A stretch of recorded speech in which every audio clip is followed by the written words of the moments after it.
The new era is here. Shubman Gill is captain of the ODI format in cricket as well. The squad for India's series against Australia, which starts sometime in October, was announced over the weekend, and you saw a new captain, a new vice captain taking charge. So what does this mean for the two senior-most players who made it to the squad, Rohit Sharma and Virat Kohli, and what has the reaction been like for what's clearly been a change of guard? Now, while this was imminent, the writing was pretty much on the wall, given the kind of noise that we were all hearing post the Champions Trophy and, of course, heading into and out of the Test series against Australia. This was clearly the reality check that everyone was dreading to see. So how does the squad look like? One of the biggest and, of course, well thought out move is definitely to make Shreyas Iyer the vice captain there. It's been a tough last few years for him. He's found himself on the wrong side of things for a while. So seeing him up there, being given a step up and been given that additional responsibility as deputy is indeed heartening in that entire setup. It's a very prolific looking batting lineup if you look at it. Of course, you see Rohit and Virat, and that name and lends to a lot of impact there. But of course, the one name missing in that lineup as a batter is Rishabh Pant, who's still recovering. You clearly don't see also the backup keeper being Sanju Samson, despite doing all he can to claim spot there. And of course, over in that bowling lineup, there is a bit of inexperience because you're clearly missing someone like Jasprit Bumrah, who we won't see too much of as is, given the packed calendar and how we need to manage his injury, post-injury time as well. So, of course, you need him for those big tournaments. So, needless to say, this is what it looks like now. Keeping 2026-7 World Cup in mind. Which is what brings me to the point about Virat Kohli and Rohit Sharma's presence in the squad. Well, actually the playing 11. Safe to say when you have these two stalwarts, it won't be to warm the bench. So when you look at this as a preparatory squad leading up for that big World Cup in 2027, how does it really pan out? Sunil Gavaskar, former India captain, currently commentator, vehemently spoke out against their inclusions, saying they were just taking up spots. I'm pretty certain that if this were a trip to Zimbabwe or the West Indies, both of them would not have been available. It's not easy to be playing just 7 or 8 ODIs while preparing for a World Cup.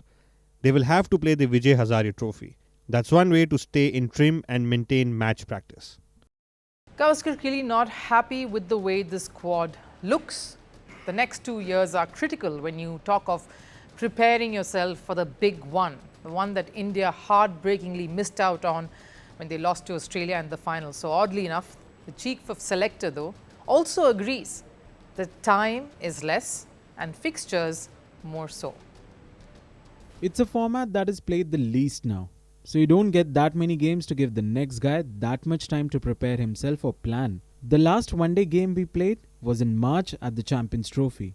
And the next one we play is on October 19. We'll start planning for the World Cup to come. So you're aware that the number of matches you'll get in this format is lesser compared to the other two as the months go on. Now, isn't that more the reason to get the right kind of combination, or at least closest to the kind of combination that you know for sure that you will go after as soon as possible?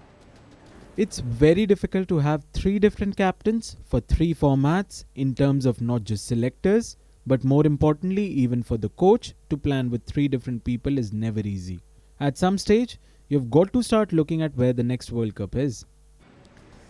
Well, it seems to be a bit of both, seeing this side as well as that. So while you do acknowledge one aspect of it being difficult planning for the road ahead, what about the certainty of which of the two seniors or the two seniors who will not play enough cricket by the time 2027 comes? You do admit that the chances and opportunities are less as is for those who are already part of the rigors of international cricket, but for those who aren't, it's even lesser, which is what the point Sunil Gavaskar is trying to make. So who have to be at their, you're also looking at these two batters having to be at their peak, given the kind of talent that's knocking on the doors. It's tough when especially you look at the kind of promising talents you have everywhere just waiting in the wings, especially in Indian cricket. That's what Gavaskar is hinting to. So what's the plan really? The one good thing about this, though, is that Shubman Gill will get that guidance that he truly needs. Not that captaincy is new to him. We've seen him do that at the IPL. We've seen him do that in tests as well. He was under the pump during the series against England, but came out on top in the manner he knew best, being himself. Here he will have Rohit Sharma by his side. That's really essential as well, at least for now, to help him navigate the initial phase of what is going to be captaincy in a different format. Even so, Rohit Sharma and Virat Kohli don't look like they are going anywhere. They're hoping their social media activity is enough to shut people like Gavaskar and many others down about how fit and ready they can be come 2027.